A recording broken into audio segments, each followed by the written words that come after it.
que solo un enfrentamiento más por delante para llegar a esta gran final. Vamos con las semifinales. En el lado azul tenemos al rey del backdoor y el jefe final europeo en este torneo. Mi amigo, tu amigo, el amigo de todo el mundo.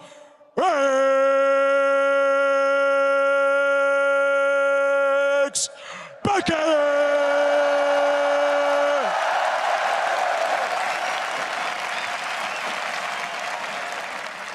Y en el otro lado, aterrizó en la competición como uno de los favoritos y ha sabido mantener las expectativas. Es una leyenda y lo quiere demostrar también en este 1 contra 1. Uzi. Mucha suerte en la final. Okay, best of 3. Yeah. All right, yeah, exactly. We need to give some space now. Now we're into the serious part of the 1v1 mode.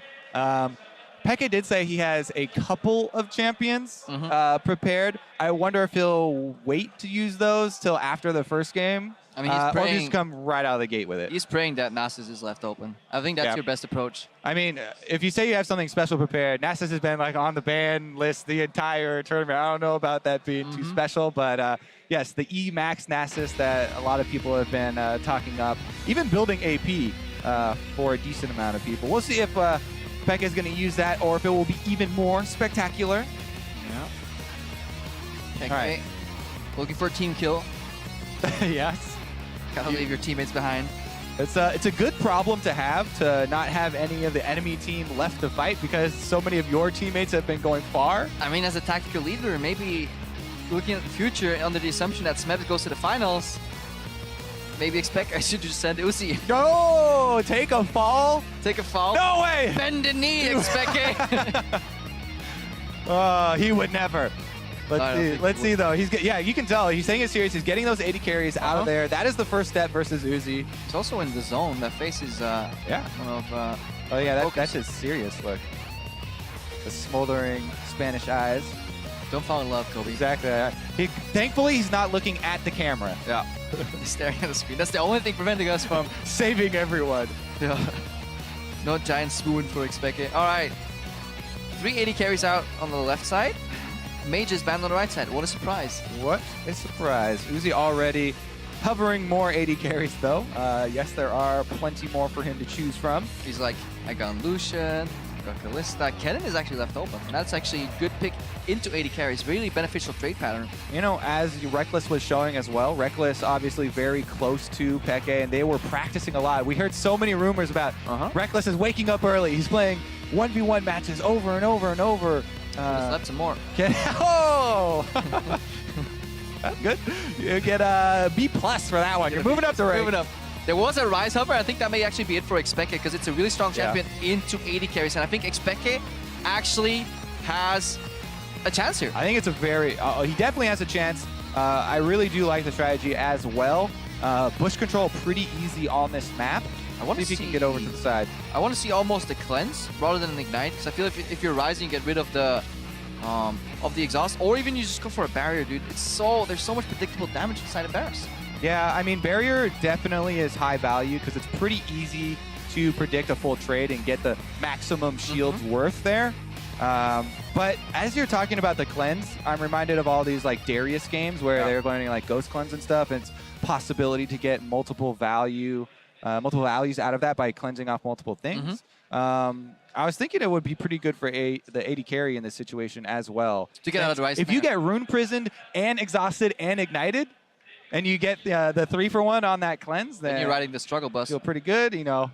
Probably want to stay away, honestly. One thing I hope we see, and I don't know if they actually practice this, in 1v1, it seems counterintuitive to skill your ultimate as Ryze, but we can't forget that you can port the minions. You can stand on your minion wave, port it under the enemy turret, deny him a full wave. We were trying to theory craft all of the like oddball things you could do in 1v1, besides just straight up, you know, try and kill the other person. Ryze teleporting the minions definitely is one of them. We'll see how tricky he does get. All right, xPeke is running his AP armor page, Magic Pen, flat health, and then 26 ability power. since he's playing Ryze, he's going very heavy on the offense. 12-18-0. No resolve tree. Not looking for any tankiness. Just going pure on damage. Is going to go for that mage style. Look for the kill. Look for the all-in. Probably not the CS, but you know, we say that, and he got a CS, almost a CS victory previously on Cassiopeia. So I mean, we joke around it a lot, but he's just a fantastic legacy player, so he can definitely. He's a god. All around. Yep. What a god. One of the more popular players as well. I mean, he is one of the oldest. Oldest players in the game as well. Let the crowd take over and catch this one though. Rallying behind him. All right, Uzi getting early access to the wave. Really good E-trade. That's what you want to do. Hit all the range creeps and your opponent. That auto attack cost him a little bit for minion trades, so that's not too great from him. He wants just to get the push early. Yeah. Also here from the Ryze, you want to try and spread that flux. The ideal situation would be go through minions and then hit Uzi, but Uzi good positioning on the side. Peke now be able to get both there and just going to try and clean up the CS as Uzi lands a little bit of harassment. It's really hard to CS with Ryze under the turret on this map, so that is definitely something that's going to keep Peke down. Uzi, he gets level 2 first. Yeah, at the early level 2, he's going to have complete control of this minion wave. And Peke, you know, while it is a little bit not exactly what he wanted, it's still fine because his plan is going to be to go for that all-in kill. And he doesn't have to worry too much. As long as you get enough CS to be competitive in items after your first purchase. Yeah, definitely. So we're learning about the CSing every time one of these melee creeps hits the turret. You think, yeah, it's going to live. Nope. Yeah, dies by different tower damage is actually super annoying.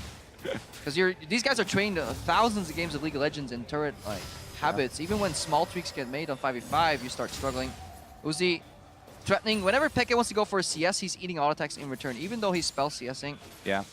I mean, you guys talked about before earlier when we saw a bunch of Varus. He's got multiple spells to harass you in between trying to get CS. So there are a lot of options for Uzi to be going for harassment. And that's a dangerous thing Uzi did right there. He went for the auto walkout, and as it hits, he's no longer in turret range. If xPeke can answer with a snare there, that could spell Uzi's demise if he's not extremely careful. But however, in that harass pattern, he just messed up all his melee creeps again, loses 3 CS here, so slowly dwindling and falling behind on the side of xPeke. Yeah. I mean, he did get a spread there on the spell flux. That's what we were talking about. But every time that happens, he's kind of ruining his own minion wave. He's going for the all-in really early here. Reduced health, like barrier is suboptimal. xPeke backs out. All right. He traded 2 summoners for 1 there is the key, though. Even though xPeke's got him on the ropes, this is the reason why we keep saying, oh yeah, Uzi, he's so cool in these situations. He's not panicking at all. Holds on to the extra summoner. Now he's got exhaust. And that with the Ryze looking for an all-in means Peke pretty much has to wait until both summoners come back off of cooldown. So probably we'll look for him to wait for another purchase and then the second round of double summoners. Yeah, and look at xPeke. He doesn't want to base because this wave will be fast pushed by Uzi. He knows he can't trade in this massive minion wave versus exhaust, so he finds himself in a bind. He was hoping that the ignite healing reduction on that relic would be enough, but Uzi, so calm and collected. He just always knows stuff. Even though the barrier wasn't ideal, he traded it instead of the exhaust. Obviously, the shorter cooldown. Yeah. Now Peke looking for a reset on this wave. Woo, got there. I have to say, I mean, Double F talked about as well. I mean, as good of a player as you can be, like you can be a top tier player and still trying to lane against Uzi, especially Uzi knowing there's no junglers available to influence the matchup is just very intimidating. And you see what he's doing, so we need to follow what he's doing exactly. It is stepping forward every time you go for a CS, stepping backward every time he goes himself for a CS, keeping that sustain up with the Warlords. It looks like the steps are so simple for him as well. He's like, step number 1, his whole focus was on getting control of the minion wave. As soon as he got a single minion advantage, he immediately transfers into harassment mode, and he's firing auto shots in between the spell harassment at you to keep you off of the minion wave. So there's almost no chance for you to get control back, and doing such a good job. Yeah, and he's approaching level 6. Uzi will get a combat skill point right there with his ultimate, which is really valuable against the Ryze, especially when you get Rune Peasant, so he can at least walk away from the second part of the engage. Peke cannot skill his ultimate, so on level 6, there will be another advantage towards Uzi. Yeah, and I think that xPeke, excuse me, is still... Yeah, not Stixay, he's across the Atlantic, pretty far away. But yeah, Peke, he's still waiting for the double summoner timer, so I feel like we have time to remain calm and just wait until he's able to go back for probably another purchase before he goes for the all-in as well. I want to see Peke hide in the brush, warp to the relic behind Uzi, cut off the escape, and then go all in. But it may already be time for this one all in that we're waiting for. Testing the waters there, maybe. They do both have potions, so sustain is definitely there. Yeah, I got a little word there. I was like, just before I say he's going to wait for double summoners, he goes all in! Now waiting. That's one exhaust down. So close to the barrier for Uzi. Peke has to kite. He has to dodge the next arrow. Nope. Makes you wonder, Kobe. Should he perhaps have waited for these double summoners? And this is a best of 3. The way you lose the first game will impact the way you play the next 2 as well. Did we just see Peke bend the knee, Krepo? Now I'm wondering about other things. Yeah, maybe I feel like it was pretty obvious. You need to wait for your double summoners to come back up. Like, Uzi, hold the sword. I'm just going to walk into it. A great leader, you know, knows how to use good underlings, basically. Yep. And if he's sending forward Uzi as his champion. So as we were walking through the replay here, guys, Uzi obviously is winning this straight. Uzi unplugged his keyboard and his mouse stood up, and the referee had to walk over and tell him, hey, it's the best of 3. It's not over yet. That's what it was. You know, Peke just giving a false sense of hope in the first one. Yeah, we're looking for Uzi to get his peripherals back in there, so we'll be a little bit slower heading into the second game. We can see him like he's right behind the camera, so basically he's about 10 meters from us, yards. Yeah. It's much better to have that reaction than to forget your peripherals, though, because I have done that before, and you know, forgetting those, especially as a programmer, is the worst. So at least he's got that ingrained in him. Every time you stand up, going to take those with you. Yeah, they're so used to just like every time they're done with a match, okay, unplug, we're done here.